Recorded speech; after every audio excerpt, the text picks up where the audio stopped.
Hi, so I'm going to be discussing all of the planets and what they mean in terms of astrology, the meaning behind each planet, as well as the transits and retrogrades, and what all of that brings. First, we have the sun, and obviously, the sun is not a planet, the sun is a star.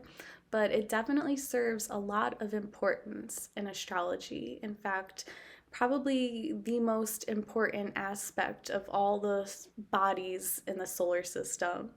So the sun represents your personality, it represents your core self. So your personality is something that's very fixed. Obviously, we all go through many changes in life. We all experience many changes, but your personality is something that is always going to stay the same. No matter how old you get, no matter what experiences you go through, you're always going to have the same personality.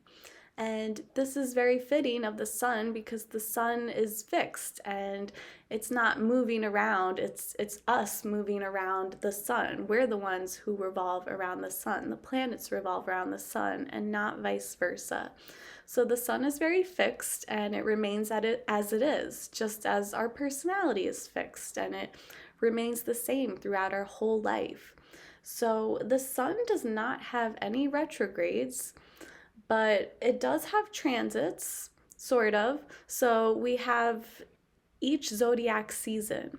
So, for example, I was born in November and I was born during Scorpio season. And this is something that's super reliable because our calendar is based on the sun and the movement of the sun, or our movement around the sun. It's very fixed. It doesn't change. So if I want to figure out what my sun sign is, all I have to do is look at a calendar. I don't have to look at a specific year. I don't have to pull out a fancy online calculator. I just know because we have the same zodiac seasons every single year. It's very dependent, it's very reliable, and this is what the sun is. It's something that never changes and something we can always count on. So whatever sun season you were born under, that represents your core personality. It represents who you are, and it really presents the theme for what your life is, what it's going to be. And whatever the current zodiac season is sort of presents what the theme is and your overall personality shift, sort of. So like right now we are in Capricorn season because it's the end of December as I'm filming this. So our personality is a little bit more influenced by traits of Capricorn. But of course, whatever sun season that you were born under, that's something that is going to follow you for the rest of your life. This is fixated. This presents themes for your past, your future. It's always going to be the same. So essentially, the sun is the personality. It's who you are.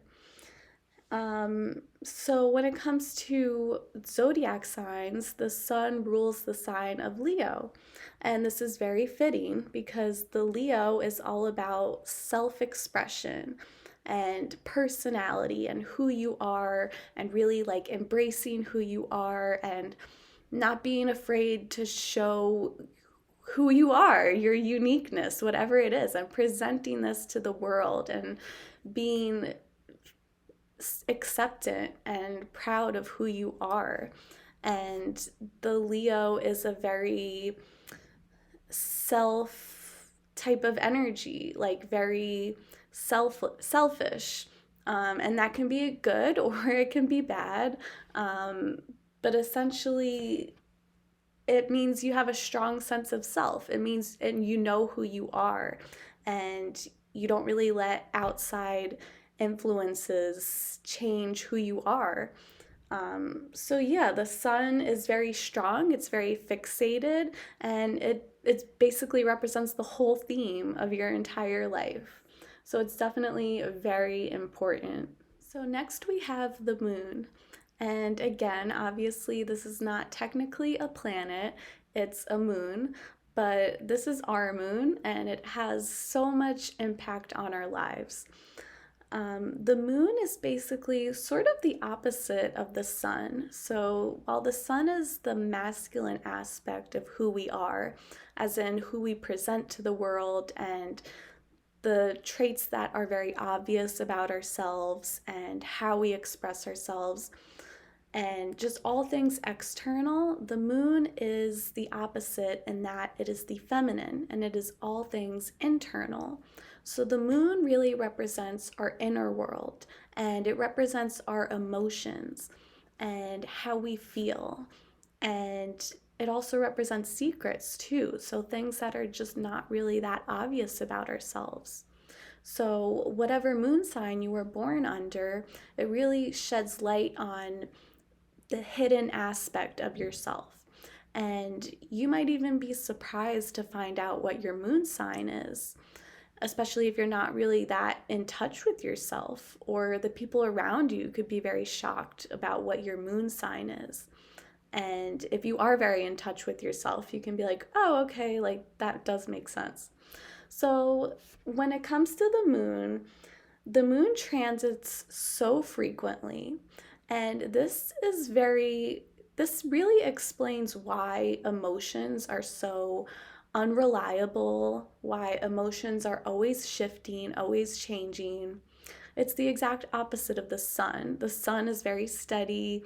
We know exactly what sun season it is, when it happens. The moon is sort of like all over the place. It transits zodiac signs every 2 to 3 days. And in between those transits, we also have what is called a void of course, when the moon is not even in any zodiac sign at all. And this really explains why emotions are so crazy, why they're always changing, why we just can't count on them. They're just very unreliable. So, the moon does not have any retrogrades, but like I said, it does have transits. Because the transits happen so frequently, it sort of makes it a little less significant on our lives. So, whatever zodiac sign the moon is in is not like a huge deal because it could be in Leo today and then tomorrow or tonight it'll be in Virgo. And it's just like always shifting. So it's almost sort of like a headache to try to keep up with it every day. But what we should pay attention to when it comes to moon transits is the new moon and the full moon. So, whatever sign the moon is in during a new moon, we do want to pay attention to that because that is going to have a major impact on our emotions, and same with the full moon. So basically, the new moon represents a time of change, and this is when we let go of one phase of our life to enter a brand new phase of our life. The new moon is typically a very quiet period, and it's not really a great time for socializing. This is really the best time to spend some time by yourself, to get in touch with your emotions and your dreams, to do some meditating and journaling. And it's just like a very quiet, chill period. As the moon gains momentum in the waxing period, we sort of are building up this energy and we're coming more into the world and we're working on our goals and we're manifesting. And then comes the full moon. And I'm sure many people are familiar with all those crazy myths that the full moon it just makes people crazy, that apparently more crimes are committed during full moons. And there is definitely some data to support this claim. And it's true in terms of astrology, the full moon is when we are most active, when we are most social, when we are most impulsive, and we're actually going to do stuff externally. But the full moon is also, it's like the height of our emotions. So when the full moon peaks, it's sort of that time when it's time to let go. So as soon as the full moon like reaches its max capacity, it's going to start waning and get basically smaller and smaller until it reaches the new moon again. So the full moon is also a time of release. And it's sort of like, if you have not manifested what you want by now, it's time to sort of let go, reassess, take a pause, and just pull back your energy and just rest up until the next moon cycle. So the full moon is also like a time of forgiveness and a time of letting go and making space for change in our lives. So the moon, when it comes to zodiac signs, rules the sign of Cancer. So this is why Cancer gets a reputation for being so moody, because like the moon, it's always shifting, it's always changing emotions. Cancer is also a very like nurturing, maternal sign. It's more of a feminine sign too. And it definitely has like this protective energy too, like a protective mother. And yeah, that's basically it for the moon. Okay, so now we can get to the actual planets. So first I'm going to start with Mercury. So Mercury is the planet of communication. It is basically known as the messenger god. So Mercury is all about how we communicate with one another, how we give messages to one another. Mercury can also represent technology. So it's sort of the medium that takes one message, passes through, and delivers it to the next. And communication can apply to all sorts of things. We tend to think of communication as talking to one another, speaking to one another, and that's definitely a huge form of communication. But there are so many other forms too. There's body language, there's communicating through artwork, through singing, through writing, through dancing, through sports, through whatever. There's so many means of communication. It can be talking, but it doesn't always have to be. And of course, technology is a huge communicator, especially when it comes to the internet. That's really how most of us get our information and get our knowledge from. So yeah, the Mercury planet is all about knowledge and information and learning things. So, and it also, because it is so close to Earth, it's a very personal planet. So it does really affect us on a very deep and personal level, just as the sun and the moon does. So Mercury transits all the time. Mercury goes into retrograde all the time, and so often that even if you aren't into astrology at all, you have probably heard the term Mercury retrograde at some point.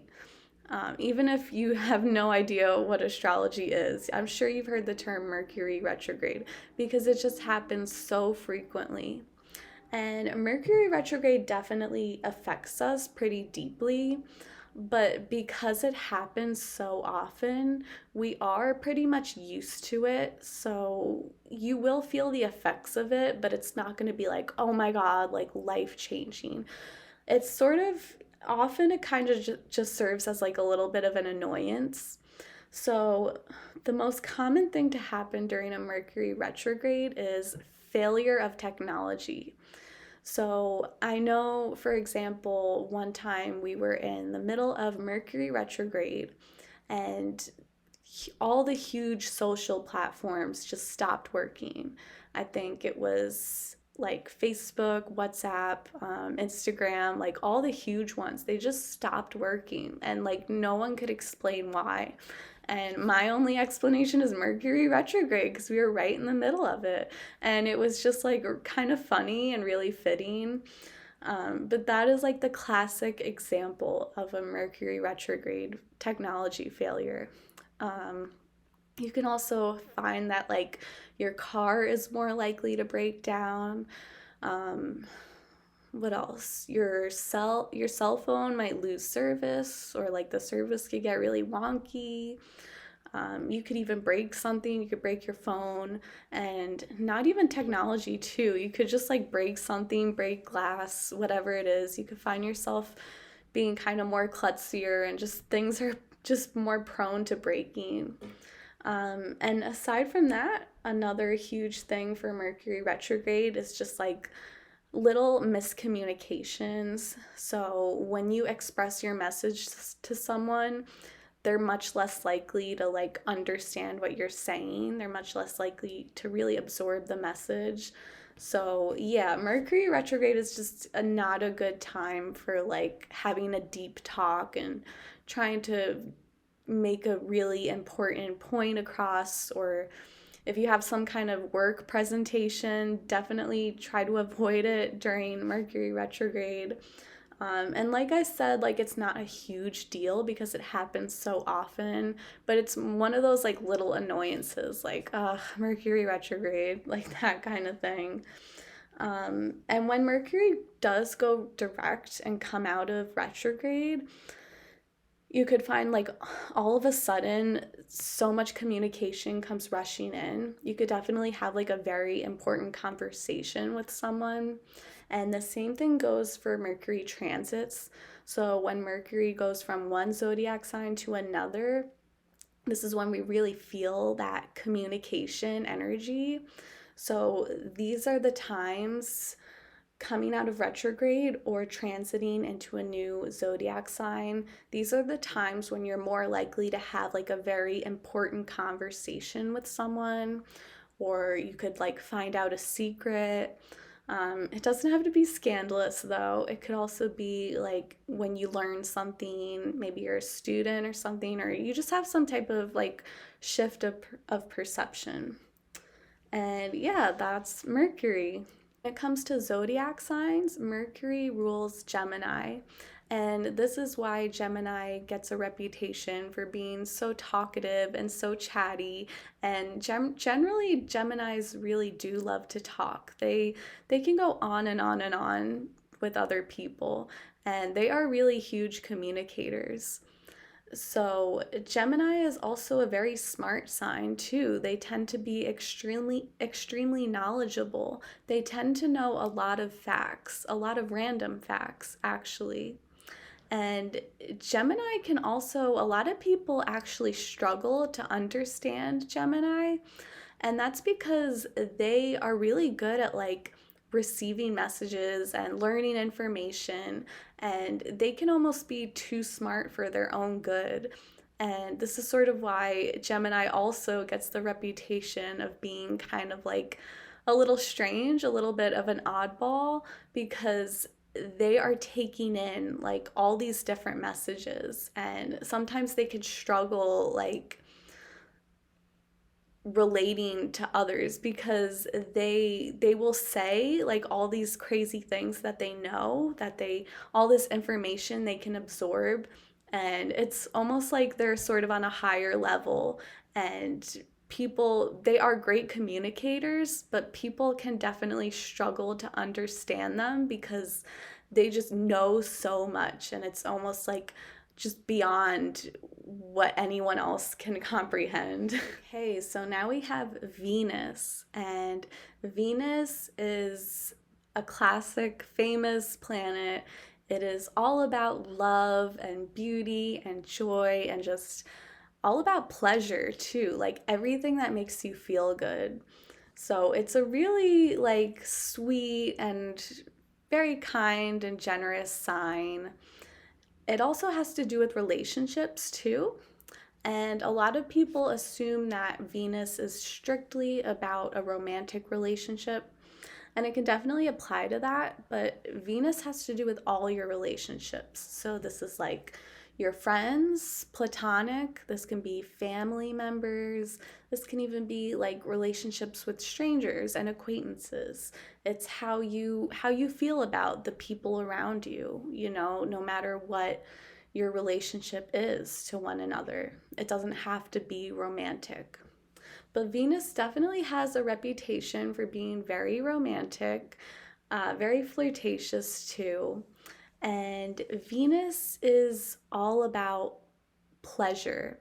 So it can be about love. I mean, Venus is the planet of love, but like it doesn't necessarily mean true love. This is more about like pleasurable love and what makes you feel good.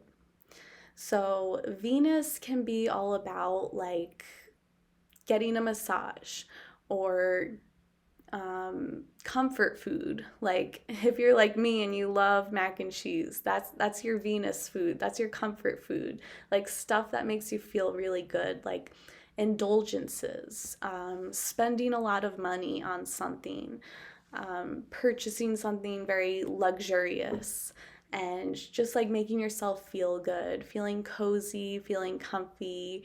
Like this super comfy sweatshirt I have on, this is very Venus energy.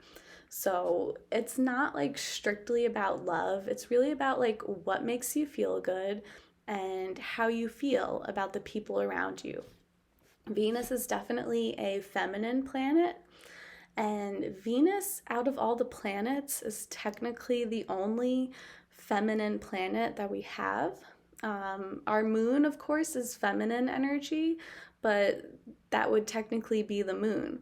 So when it comes strictly to planets, Venus is basically the only lady there. We'll get more into the other planets. I do feel like a couple sort of lean into that feminine energy, but technically, Venus is the only lady planet we've got. So she loves attention. She soaks up that attention. And she does have some negative sides to her because she can get jealous, she can get possessive, and she can definitely overindulge herself to a point where it can bring about laziness, it can bring about greediness, that type of thing. So Venus is not, definitely comes with some shadow aspects, but I would say overall Venus is like a happy planet. It's a very feel-good planet.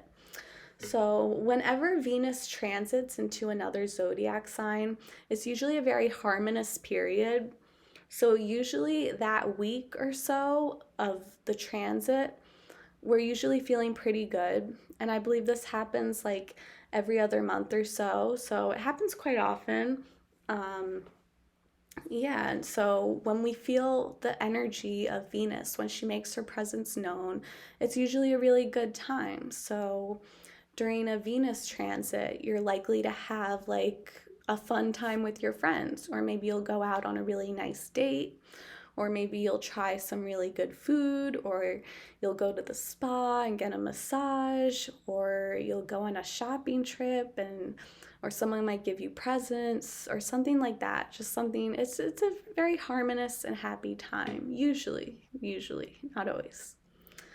And then we have Venus retrograde. So Venus retrograde doesn't happen too often. I think it's like every year and a half or so. So we definitely really feel Venus retrograde because she is so close to Earth, and because her retrogrades are so rare and few, we definitely feel those retrogrades pretty strongly as opposed to like Mercury that just happens all the time. So during a Venus retrograde, there's a lot to cover with that, but basically the gist is that it's a time, like all retrogrades, to sort of go within, sort of internalize your emotions rather than do anything too impulsive. You might want to sort of cut back on the overindulging yourself. You might realize you've been spending too much money, maybe you've been eating too much, or you've been kind of lazy, you haven't really been active as much as you've wanted to. Cut back the spending, cut back, maybe you've been falling into some addictions, that type of thing. Kind of when you realize, okay, like there is such thing as too much pleasure, and kind of take a step away from that. And another famous thing is that during retrograde, your ex could come back, or your old flame could come back to you. Even like old friends, like I said, it doesn't have to be romantic. Just people that you had some type of connection with could definitely return to you during a retrograde. And when it comes to zodiac signs, Venus rules Taurus and Libra. So Taurus and Libra are both very positive signs. They're very They can also be very flirtatious signs too, especially Libra. And no offense, but yeah, they're very like pleasurable signs. Taurus more represents the physical side of Venus. So Taurus has a reputation for wanting to eat a lot of good food. They're definitely a little bit more prone to overeating, overspending too. Taurus really likes to have nice things and buy things. Generally, that's like the stereotype. And Taurus is very physical too. So they like to, like wrap themselves up in sweaters and cozy blankets, and they like to cuddle with their babe all day, all night long, and they just like to kind of just stay inside and veg out and have a movie marathon and just like feel good. Whereas Libra is more so the mental side of Venus, and because Libra is an air sign.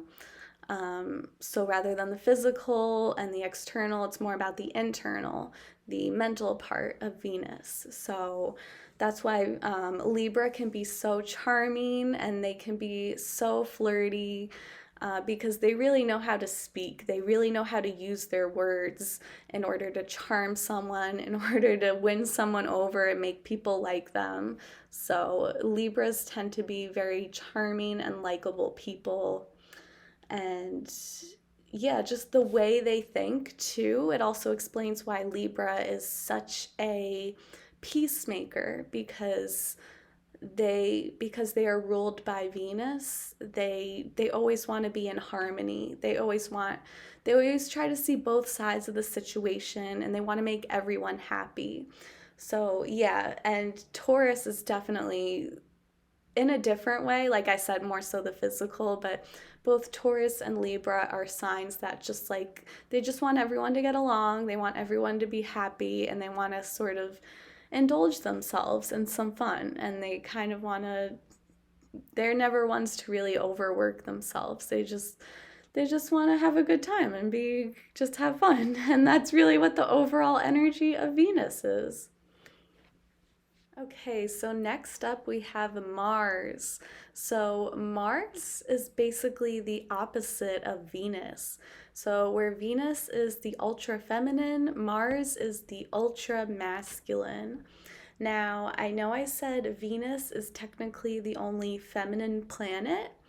Mars is like super masculine, like the most masculine planet.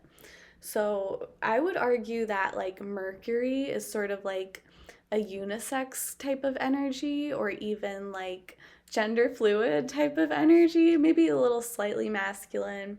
And then I'll go on to the other planets and sort of get into that masculine feminine energy.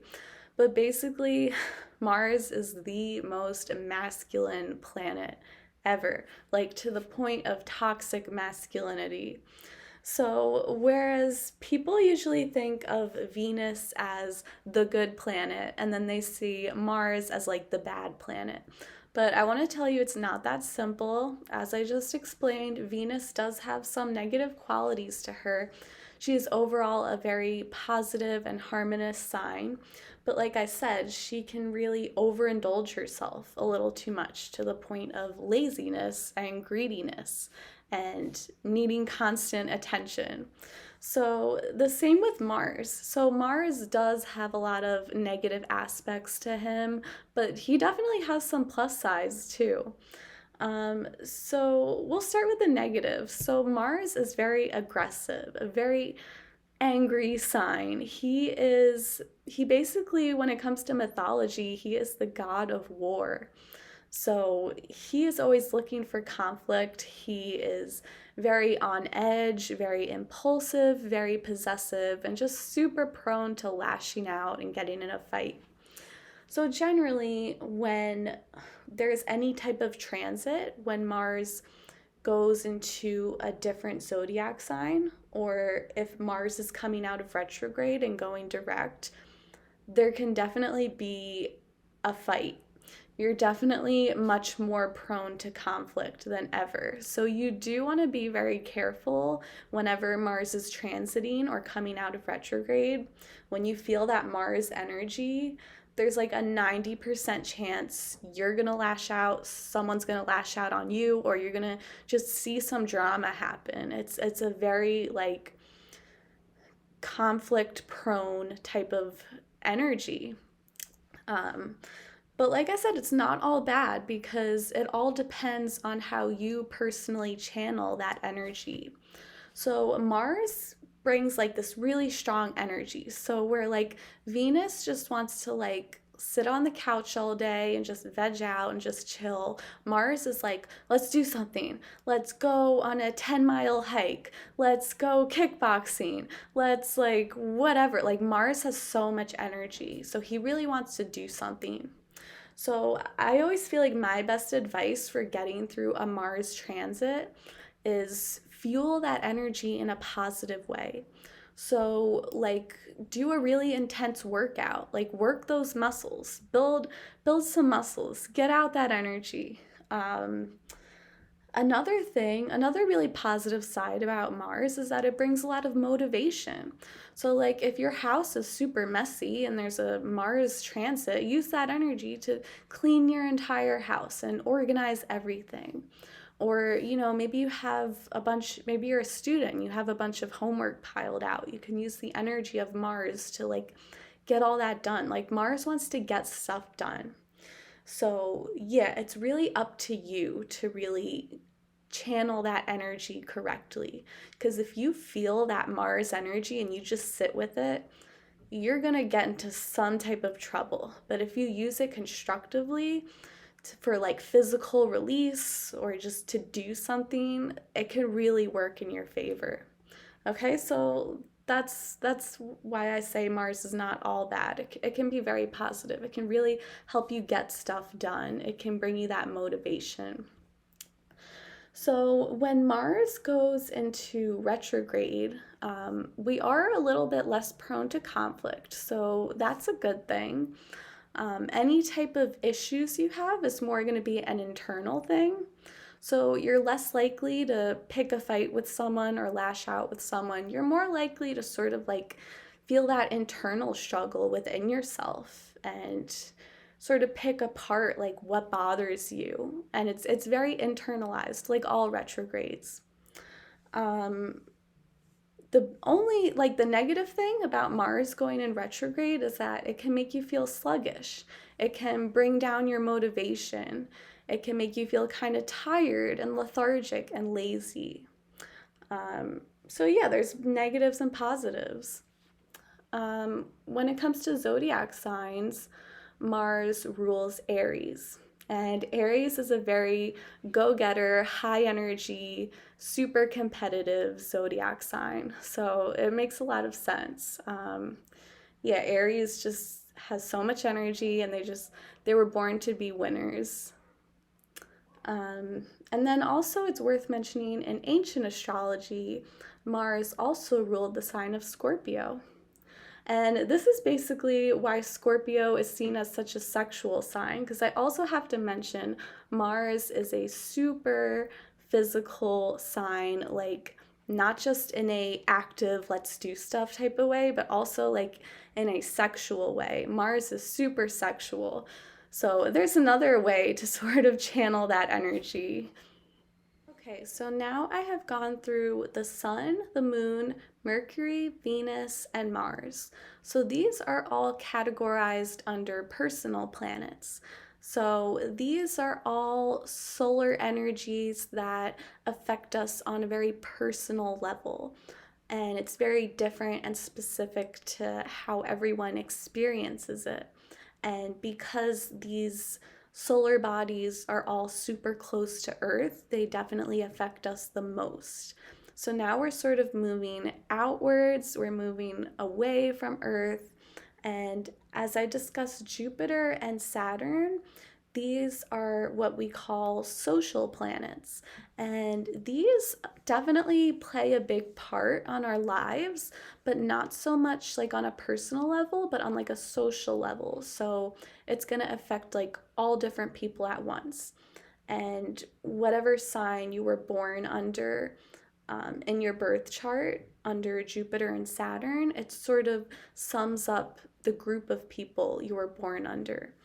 And yeah, it just basically affects us all on a social level, and it affects us more in groups rather than personally as an individual. So now we have Jupiter, and very similar to Venus, Jupiter is basically like a good planet, and it has all these super amazing qualities. And it's very true. I would argue that Jupiter is even better than Venus. There's very little negative aspects to this planet. Of course, there's going to be a few negative sides of it, but generally, Jupiter is just so happy. It brings us blessings, it brings us fortune and abundance.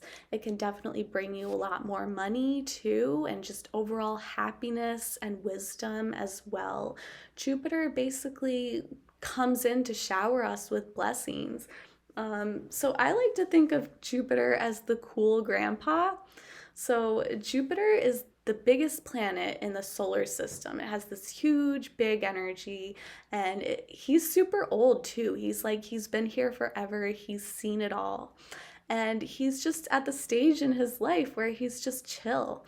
And he's like this cool grandpa that comes around on holidays and gives you extra money, like for no reason. Or it might not even be, it's not even a holiday. And he comes in and he's like, here, take this money. Or like, oh, I got you this gift. And he just wants to spoil you and he wants to see you happy. And he's like, oh, don't work so hard. Like, and he's full of like great wisdom. And he's like, like, I really think you should just, take the high road, or just like do this, or like, just if this person is causing trouble, just walk away from them, just wish them well, like that type of energy. So like Jupiter is awesome. Like we love Jupiter. He's super cool, super chill. Um, so yeah, that's basically what Jupiter means. Whenever there is a transit, or whenever Jupiter goes direct and comes out of retrograde, we really feel those blessings. We feel, not just to get more specific, Jupiter is the planet of expansion. So, especially if you're feeling like really stuck in life and you're feeling very stiff, especially when it turns direct or when it makes a transit, you're going to feel like you're moving forward. You're going to feel like you're really making progress when it comes to something. And you could definitely get like a random promotion or raise at work. You could get a random gift, a random money bonus, something like that. Or you could just have like a really good week. Like you usually feel it throughout the week, maybe a couple weeks, depending on what transit or whether it's coming out of retrograde, but you just feel that energy, and it's good vibes all around, and it feels nice. And yeah, overall Jupiter is a very happy, very go lucky type of planet. So when Jupiter goes into retrograde, it's usually not really that bad. So the general consensus is that whenever a planet goes into retrograde, it's sort of, not only do we internalize everything, but it sort of brings about the negativity of the planet, or like it takes away the good powers of the planet. But when Jupiter goes into retrograde, we don't really have much to fear. It's just such a happy and such a lucky planet that retrogrades don't really affect us too much when it comes to Jupiter, luckily. I would say the worst that could happen during a Jupiter retrograde is you might feel a little bit stuck. You might sort of question, like, am I really making progress when it comes to this and that? And you might sort of kind of be a little bit more prone to impulsiveness. You might not be really feeling as wise. You might, get a little bit confused about things, but like the impact is really not that severe. It's just such a nice planet that retrogrades are nothing to fear with Jupiter. Um, yeah, and when it comes to zodiac signs, Jupiter rules Sagittarius, and Sagittarius is probably the most positive and optimistic sign. Um, so it makes a lot of sense. Sagittarius is also represents the archer, like pulling back the arrow and getting ready to shoot. So Sagittarius, they go after what they want. They're a very determined sign. So Jupiter brings that energy of like expansion of more, give me more, like going after what you want, no holding back, just like giving it your all. And in ancient astrology, Jupiter would also rule the sign of Pisces. And that explains why Pisces is such a very like chill and happy-go-lucky sign. And Pisces is takes a bit of a different approach, while Sagittarius like goes exactly after what they want. Pisces sort of steps back and they do end up getting what they want, but like in a different way. They are less likely to take action and they're more like, I'm just going to let this come to me. And they sort of work with like that subconscious law of attraction to get what they want.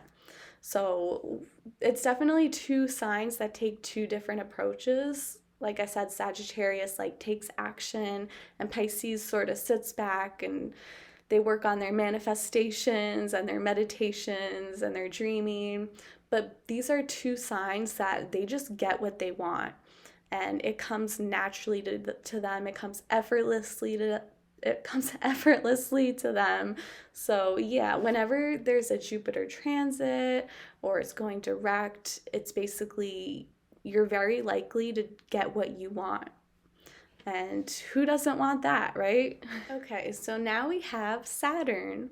So you know how I said the stereotype is that Venus is the good planet, Mars is the bad planet, but it's definitely more complex than that. It's not that black and white. So it's a very similar dynamic with Jupiter and Saturn. So Jupiter is the good planet and Saturn is like the bad planet. But same with Venus and Mars, it's not that black and white. It definitely goes much deeper than that. So Saturn is not all bad, but it's definitely like, it's not the best, especially compared to like amazing Jupiter. Saturn is like, okay. So while Jupiter is like the cool grandpa, Saturn is the strict father. And he is super traditional and he's just really harsh and he just lays down the law. And Saturn provides that reality check. And Saturn really makes you work for what you want. So it's not the time to just get showered with blessings. Saturn energy is all about you have to work for what you want and you're still not going to get it. So you have to work even harder. And it's like, yeah, and if it really is that strict father, and if you slack off, if you do not follow the rules, Saturn is going to come in and punish you basically and just make your life awful. But trust me, it's not all bad. But I'm just starting with the worst. So when Saturn does a transit into a new zodiac sign, or when Saturn goes direct and comes out of retrograde and you really feel that energy, it definitely is a wake-up call. And it's like, oh man, like if I want this, I'm gonna have to work really hard for it, and then I'm still probably not even gonna get it. So I'm gonna have to work even harder. And it's just the sign of like work, work, work, work, work. And no pay, no payout. And it's just like, but Saturn is here to make you stronger. It's like a strict father. Like it just wants the best for you. It gives you that tough love and it makes you into a harder, stronger person so that you can learn from that and you can grow. So now let's get to the positives. So Saturn is really not all that bad. So Saturn provides a sense of self-discipline. And when you feel that Saturn energy, you can really take advantage of this by really disciplining yourself. And you can be your own strict father, you can lay down the law for yourself. And Saturn will definitely reward you for working hard. But you're going to have to like really work hard. But if you take this energy seriously and if you harness this in order to make really difficult changes and like do the right thing, even though it's the hard thing, Saturn will reward you with that. And it's not like Jupiter, it's not going to reward you with like a shower of blessings, like a random pay bonus, but you're gonna be stronger. You're gonna learn a lot of lessons, and you're gonna really like level up, and it's gonna give you very Saturn definitely can bring money, financial abundance, but like not overnight. Like it's going to be very slow and steady. So if you harness Saturn energy the right way, you can make really long lasting, fulfilling life changes that will stay with you forever. So when Saturn goes into retrograde, it's basically like the strict father has gone away on vacation and you're just at the house chilling by yourself. So it can actually feel kind of like a relief when Saturn goes into retrograde. And like I said before, like retrogrades tend to be kind of a negative thing. It sort of takes away the power of the planets, and because Saturn can sort of have that negative energy, when it does go retrograde, it can be kind of like, okay, like, whew, I can just like chill out for a little bit. Like I don't have to work so hard. I can just sort of calm down and relax. But you do have to be very careful with this energy, because when Saturn turns away and looks the other way and goes into retrograde, you can end up making some sort of stupid, impulsive decisions, and you can definitely sort of lose your sense of self-discipline. And, it's sort of like, I think of it as like Saturn goes into retrograde, so the strict father or strict mother, whatever, goes away for the weekend, and you're at the house and you're just partying. You're like, yeah, no rules. And then all of a sudden it's Sunday afternoon and they're driving into the driveway and they're about to walk in and the house is a total mess. And it's like, oh, shoot, like I really enjoyed that retrograde, but like now it's direct and now like I gotta wake myself up. So it's that type of thing. So when Saturn goes direct after retrograde, it can definitely be like a wake up call. But yeah, like I said, same with Jupiter and Saturn. These transits and these retrogrades, we definitely feel them, but we're going to feel it more on like a social level. And so you're not really going to feel like you're going through it alone. We don't go through anything alone, but like the perception of it, the illusion of it, you're going to realize like, okay, everyone is going through this. So it's like it's a social planet. Jupiter and Saturn are social planets. And when it comes to zodiac signs, Saturn rules Capricorn. So this really makes a lot of sense. So Capricorn is just super traditional, just like Saturn. And I also want to add the fact that being traditional is also one of those things that it can seem negative, but it can also be a positive thing. Like it can be fun to sort of carry on traditions, like carrying on like, family recipes or like family activities or connecting with your ancient ancestors. But yeah, anyways, with Capricorn is very like, it's sort of like mother or father energy. Like if you're, like that saying like, oh, she's the mom of the friend group. Like they're just very responsible and they make very smart decisions, and they're they have a good head on their shoulders. So, in ancient astrology, Saturn also ruled Aquarius. And Aquarius is definitely different than Capricorn in that it's not like super strict. In fact, Aquarius can be a little bit untraditional, but I think this relates more to the fact that Aquarius is very independent and they are sort of like their own caretaker, their own mother or their own father. Like they look out after themselves. Aquarius is also a very logical sign too, and they do not let emotion get in the way. And that's also a very Saturn energy, like making very logical and rational decisions and not really leaning into like emotion or even like intuition, like just doing like what logically seems right. And yeah, that's Saturn. So I have discussed the personal planets that affect us on a very individual level. I've talked about Jupiter and Saturn, the social planets that affect us more like as a group socially. And now, as we expand even further away in the galaxy, I'm going to get to the last three planets of our solar system. And this is what I call the generational planets because these planets represent entire generations or entire eras.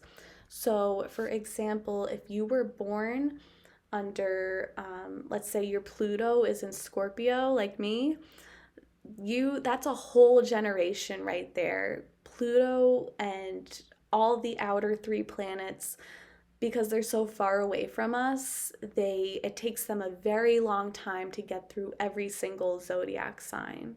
So it's not like the inner planets that are like boom boom boom going through all of them. It's like very slow. So because of this, it really affects us like entirely.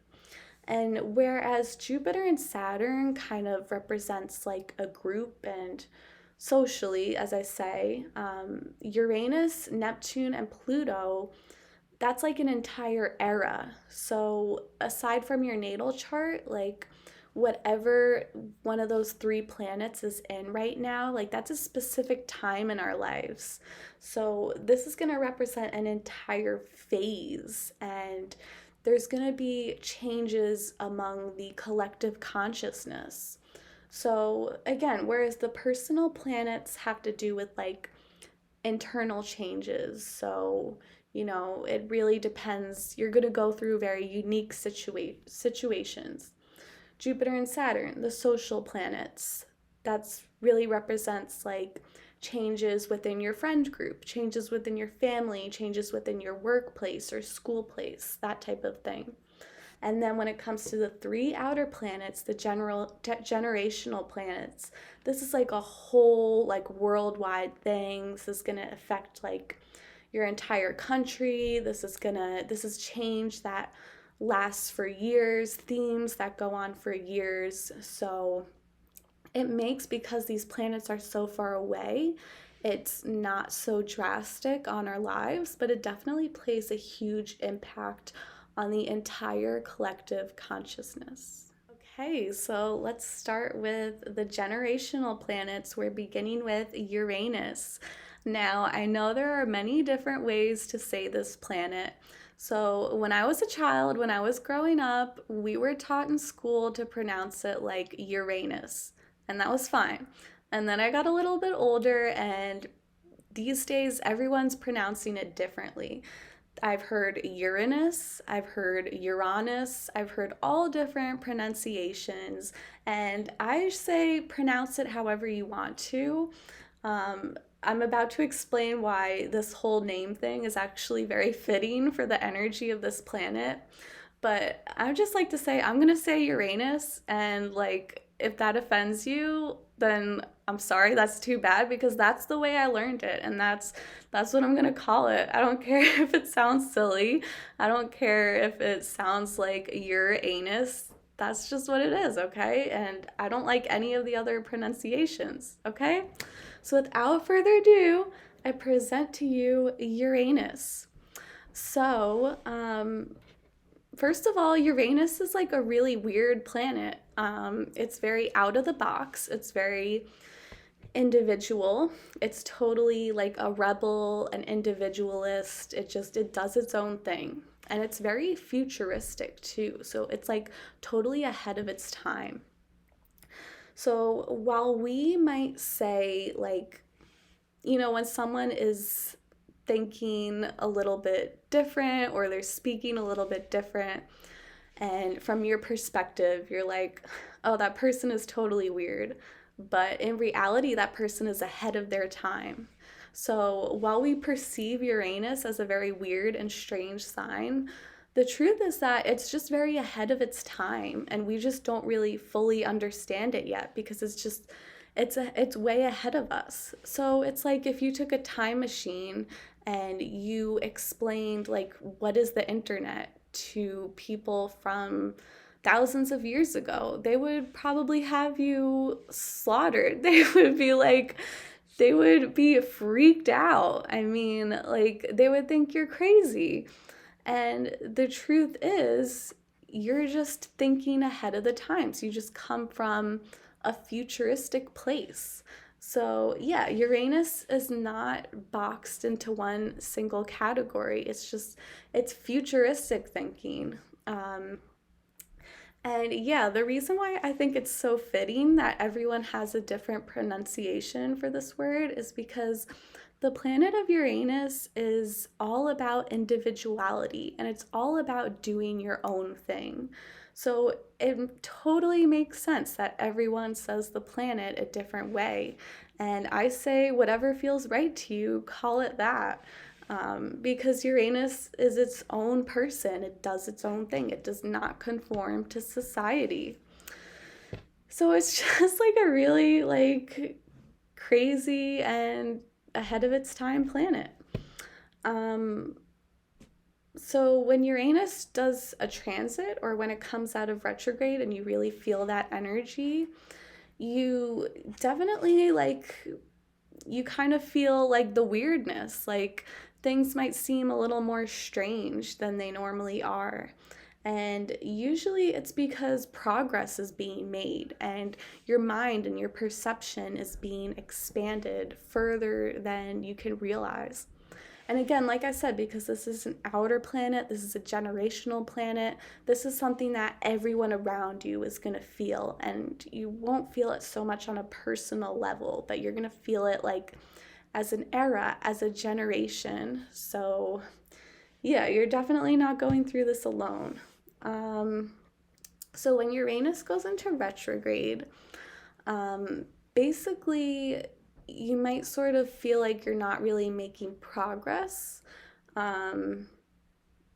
It's kind of similar to like when expansive Jupiter goes into retrograde. It's like sort of feels like things are not really moving forward, even though they are, because of course retrogrades are not. Retrogrades explain our perception and our illusion. It doesn't represent truth. So things can definitely be moving along, but when Uranus is in retrograde, you're not really feeling it. Another thing with Uranus retrograde is that you are definitely more prone to sort of fitting in with others and trying to like blend in with the crowd. You're less likely to want to stand out from people. You could definitely feel like a lack of creativity too, or just feeling like you're not really free to be yourself and you're just more likely to conform with other people. And when it comes to zodiac signs, Uranus rules the sign of Aquarius. And this is very fitting because Aquarius represents the future. It represents being ahead of their time. Aquarius is also kind of like an oddball, and people don't really understand them. A lot of Aquarians don't really understand themselves, and the way they think is just on like a whole different level. And they can come off as very strange and weird people. But the thing is, the only reason they come off that way is because they are ahead of their time, and they basically come from the future. Like, they're seeing things and they're feeling things that all the other zodiac signs have not yet caught up to and have not yet realized. So they could definitely be judged as like an oddball, but like I said, they're just ahead of their time. And yeah, so now we have Neptune, the water planet. And Neptune is a very dreamy, spacey, hazy type of planet and type of energy. So it's sort of like this place of fantasy and dreaming, and it definitely represents like the inner world, the spiritual realm. It definitely goes beyond the material and the physical. And yeah, Neptune is all about dreams and fantasies. So, when Neptune makes a transit into a new zodiac sign, or when it comes out of retrograde and goes direct, and we really feel that energy, we sort of get like, we just feel dreamy. It's almost like, it's basically kind of like a high, like literally. It's kind of like getting high when when Neptune makes some type of transit, because that's what it is. It's the dream planet. It's like this fantasy world. It's the exact opposite of reality. Like, it's the spiritual. It's the water planet. It's intuition. It's the supernatural. This is where we get our downloads. This is what we channel for divination and trying to communicate with the spirit world and everything beyond this reality. And it goes beyond everything that you can see. It goes beyond the five senses. It's, yeah, it's the dream planet. And Neptune sort of provides the rose-colored glasses that we need to sort of get us through life and get us through the hard times. And it's a very calming and beautiful type of energy. And as I said, Venus is technically the only feminine planet, besides the moon, which is technically not a planet. But I would sort of argue that Neptune is considered masculine, but I would sort of argue that it is a little bit more feminine, because it goes beyond the physical. It's the water planet, like I said, and it's very like dreamy and soft and vulnerable, and it can be very emotional too, very intuitive, and even kind of crazy too. Neptune also provides illusions and misconceptions because it's completely removed from reality. So Neptune is just like a crazy trip. Yeah, and when Neptune, like I said, when it makes like a transit or comes direct, it gives us those rose-colored glasses, and it provides the softness we need to get through the hard times and the difficult times. So, when Neptune goes retrograde, it can definitely be like a harsh reality check and kind of like a wake-up call. And Neptune going retrograde is us removing those rose-colored glasses and sort of seeing reality for what it is. And we become much more aware of reality and what is in front of us. And we sort of become disconnected with the dream world, with the spiritual realm, with everything that lies beyond the five senses. So it can definitely be pretty harsh when Neptune goes retrograde. And like I said, it is an outer planet, so luckily it doesn't affect us too personally, but you are going to feel it a little bit. When it comes to zodiac signs, Neptune rules the sign of Pisces, and this totally makes sense because Pisces is a very dreamy sign. They are probably the most intuitive zodiac sign of them all. They are super connected to God, to the universe, to the spiritual realm, to all of that, to everything that goes beyond reality. And Yeah, and I would say the only negative thing about Neptune energy, so like when Neptune does make a transit, um, it is nice to have that dreamy energy because, most of us have that desire to escape reality, especially if you are a Pisces or really any water sign. So it is kind of nice to step back from reality, and it is very important to reconnect yourself with the spirit world and receive important intuitive messages. But definitely the negative side can be that we are a little bit more prone to hallucinations and illusions and interpreting things the wrong way. So you do have to be careful with that when it comes to a Neptune transit. You have to make sure what you see is actually what's happening and not just what you're hoping to see or what you think you're seeing. So it definitely blurs the line between reality and your mind. Finally, we have the planet of Pluto. So there is a lot of controversy around Pluto. Not so much, a little bit in the astrology world, but very much so in the astronomy world. So, about 15 years or so ago, they claimed that Pluto is no longer a planet. They said, no, Pluto is not a planet. And I can see where the scientists were coming from because Pluto is very small. Pluto is smaller than most moons in our solar system. I believe Pluto is even smaller than the country of Australia. So Pluto is like tiny and it's so far away that it's crazy that we can even see it. And it makes sense why Pluto was not discovered until only like pretty recently in history. But having said that, I completely support Pluto. I say Pluto is definitely a planet. And I say, you know what? Size does not matter because Pluto has very important energy and it really does affect us. Of course, it is one of the outer planets, so it doesn't have like a direct effect on us. And it's more about an entire generation and an entire era that we all go through together. But Pluto is very powerful energy. So, one thing about Pluto is that it is very underestimated.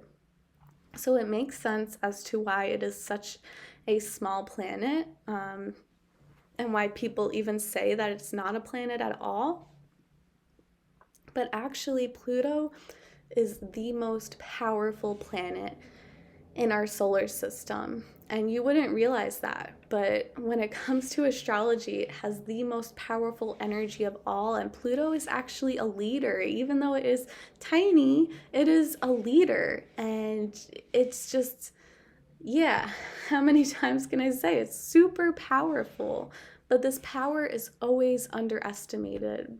So, Pluto is essentially the planet of transformation. Pluto brings huge transformations. And like I said, very much so on a generational level.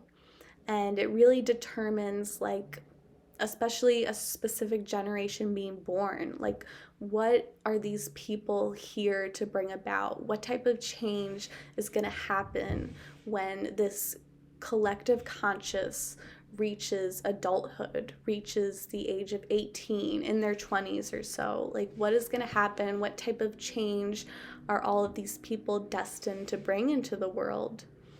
And yeah, so Pluto really, it takes Pluto a very long time to get through all of the zodiac signs. But when Pluto does make a transit, or also when it goes direct and comes out of retrograde, there's definitely like a huge transformation that takes place in the world.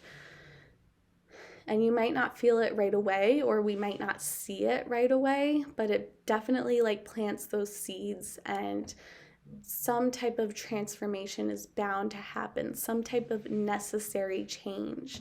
And Pluto is also a planet of the underworld. So it is a very dark planet and it represents a lot of darkness. So Pluto transits can definitely shed light on what we have been ignoring for too long, what we have not been paying attention to. So, Pluto can definitely bring to light injustices on the world. So, issues like racism, sexism, any type of discrimination, a Pluto transit can really put something like that to light, and it can show us like we are still dealing with these issues and we still have to do something about it. And that's very strong Pluto energy. And it can definitely bring us like this harsh truth, and or it can show us like dark sides of reality that we tend to sort of shoo away and kind of dismiss. But there's a very good reason why these things have to be seen and why they have to be acknowledged so we can actually do something about it. So Pluto comes in and is like, hey, you guys, like, remember this, this, and that? Like, it hasn't gone away. Like, we have to do something about it. Like, this is a real issue. So Pluto comes in and is like, wow, it's very powerful. It's like, oh my God, like we have been ignoring this injustice for way too long. Like we have to change, we have to make a change. What can we do? And like I said, as a generational planet, it really forces us to get together. Like this is not like, oh, I'm going to be nicer towards whatever, or I'm gonna do something different. Like it can be a little bit of that, but it's more like what can we do? um like what kind of laws do we need to pass in the government? What type of rules do we need to change at our workplace? What, like, this is like change that affects everyone. Like, we need to change the rules. Like, we need to do something. Yeah, it's very heavy energy, but it's completely necessary. So, when it comes to zodiac signs, Pluto rules Scorpio. And this makes a lot of sense. Scorpio is all about death, destruction, rebirth, and transformation. Scorpio comes in with this, like, we have to die so that we can be reborn again. Like, we need to start from scratch, that type of energy. It's Pluto is not afraid of conflict. Pluto will face conflict head on, very similar to Mars, except while Mars is more like impulsive and like just prone to lashing out just because of anger.